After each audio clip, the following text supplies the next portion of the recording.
Bonjour les quatrièmes. Alors nous allons reprendre le cours sur la Révolution française là où nous l'avions laissé.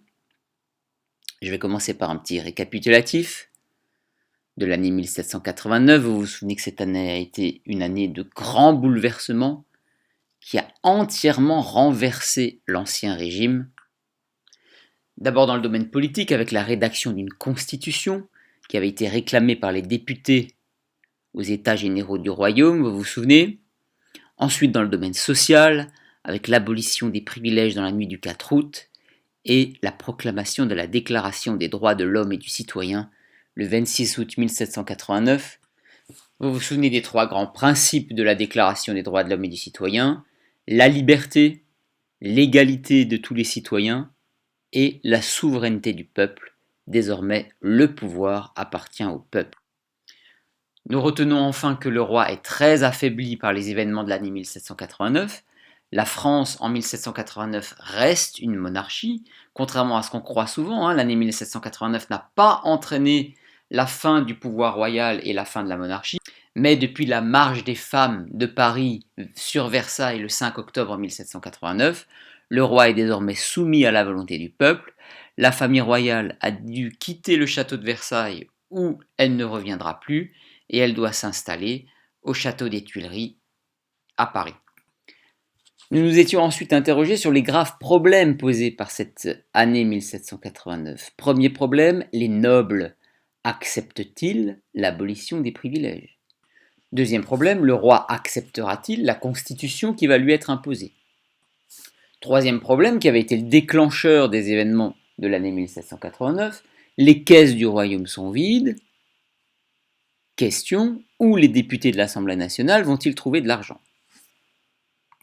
Alors, les députés de l'Assemblée nationale procèdent à une réorganisation complète du pays, d'abord dans le domaine administratif. Ce sont eux, vous vous souvenez, en 1789, qui créent les fameux départements. Et oui, si on vous pose une question sur les départements, vous pourrez donc répondre que ce sont les révolutionnaires de 1789 qui ont créé les départements, 83 départements au départ. Je vous rappelle que nous en avons 101 aujourd'hui en comptant les départements d'outre-mer. Dans le domaine financier, la solution choisie par l'Assemblée nationale est la confiscation des biens du clergé, des biens de l'Église. Je vous rappelle que l'Église était une grande puissance économique. Les biens de l'Église seront donc confisqués et vendus, ce qui permettra de remplir les caisses du royaume. En échange de cela, les prêtres sont désormais rémunérés par l'État et on leur demandera de prêter un serment de fidélité, ce qui va entraîner une première division entre les Français, entre ceux d'une part qui soutiennent les prêtres jureurs qui acceptent de prêter ce serment de fidélité, et d'autres Français qui soutiennent les prêtres réfractaires, ceux qui refusent de prêter ce serment, et pour lesquels on ne peut être fidèle qu'à Dieu. Il est donc impossible de prêter un autre serment de fidélité, ce serait un sacrilège. Enfin, on s'était attardé un petit peu sur la constitution adoptée par l'Assemblée nationale en 1791, une constitution, vous vous en souvenez, qui réduit considérablement le pouvoir du roi. Il doit désormais partager son pouvoir avec une assemblée élue par les citoyens au suffrage censitaire, c'est-à-dire un système de vote où le droit de vote est réservé aux citoyens qui payent un minimum d'impôts. On avait noté au passage que cette constitution rentre en contradiction avec la Déclaration des droits de l'homme et du citoyen. En effet, ce ne sont pas l'ensemble des hommes de plus de 25 ans qui ont le droit de vote, mais uniquement les citoyens les plus riches. J'ajoute que les femmes sont privées du droit de vote, alors que certaines d'entre elles, comme Olympe de Gouges ou Théroigne de Méricourt, demandent à ce que les femmes soient reconnues comme citoyennes à part entière. Vous vous rendez compte quand même qu'il va falloir attendre le XXe siècle et des dizaines d'années de combats tout au long du XIXe et du XXe siècle pour qu'on reconnaisse aux femmes les mêmes droits que les hommes. J'aimerais donc que vous reteniez que si on a l'habitude de dire que la Révolution française est synonyme de progrès dans les droits de l'homme, cela n'a absolument pas été le cas pour les femmes et elles sont encore loin d'être traitées sur un pied d'égalité. Je conclus avec la Constitution de 1791. La Constitution, vous l'avez compris, met en place une monarchie constitutionnelle qui a mis fin à la monarchie absolue, une monarchie constitutionnelle qui s'inspire des idées des Lumières, avec notamment le principe de la séparation des pouvoirs, cher à Montesquieu. Le roi accepte-t-il l'affaiblissement de son pouvoir, la limitation de son pouvoir? La réponse est non. Là encore, c'est un événement qu'on a largement étudié ensemble. En 1791, dans la nuit du 20 au 21 juin, la famille royale prend la fuite au milieu de la nuit. Pour passer inaperçu, la famille royale se déguise. Vous vous souvenez que le roi, par exemple, se déguise en valet de chambre. Il cherche à rejoindre Montmédy dans le nord-est du royaume pour rejoindre un régiment de soldats qui lui est resté fidèle. Mais ce trajet en voiture tirée par des chevaux prend beaucoup de retard. Au petit matin, on constate au château des Tuileries que la famille royale a disparu et ordre est immédiatement donné de partir à la poursuite de la famille royale. Des cavaliers partent dans plusieurs directions depuis Paris pour partir à leur recherche. Dans un ouvrage du début du XIXe siècle, Madame de Staël nous livre le récit de cette fuite manquée. La fuite de Louis XVI le 20 juin 1791, le roi prit le parti de s'enfuir des Tuileries. Il laissa en s'en allant un manifeste qui contenait les motifs de son départ.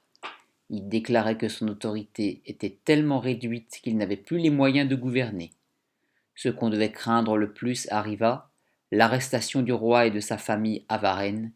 Le roi et sa famille firent, à leur retour, une entrée funèbre dans Paris.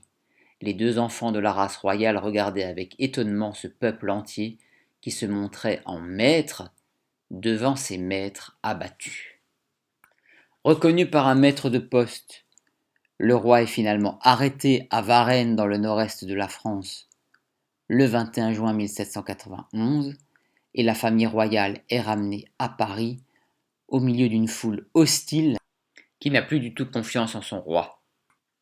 Regardez cette lettre écrite par le roi Louis XVI au frère de sa femme Marie-Antoinette, l'empereur d'Autriche, Léopold II. Un mois après la fuite manquée de Paris. Le roi avait résolu de faire un dernier effort pour recouvrer sa liberté.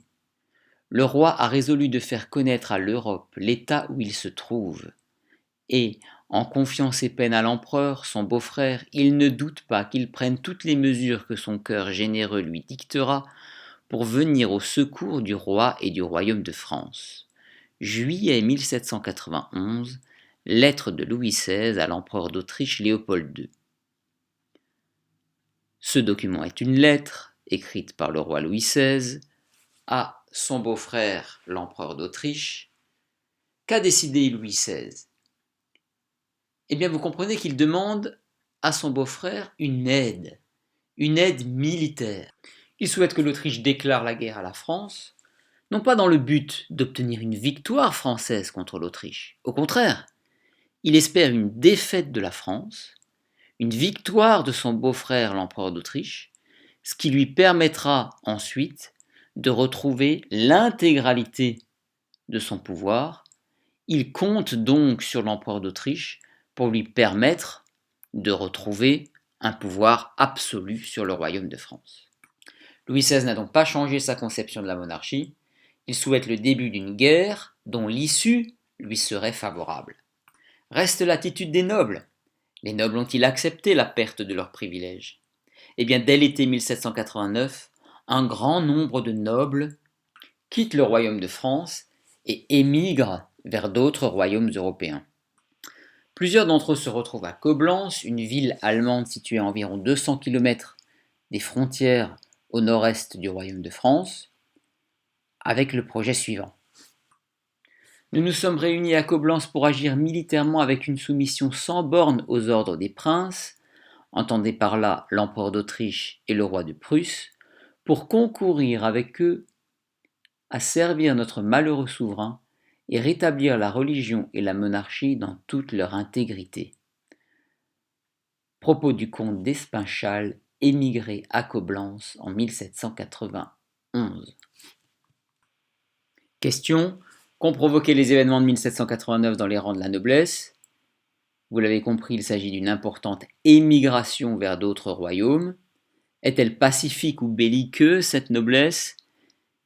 Eh bien, vous vous rendez compte qu'elle a le même projet que le roi Louis XVI. Elle souhaite faire la guerre à la France pour permettre au roi, à la noblesse et à la religion catholique de retrouver toute la puissance que ces institutions ont perdue en raison des événements de la Révolution. Le roi souhaite la guerre, la noblesse souhaite la guerre. Le royaume de France va-t-il entrer en guerre en 1792? C'est ce que vous découvrirez dans ma prochaine vidéo.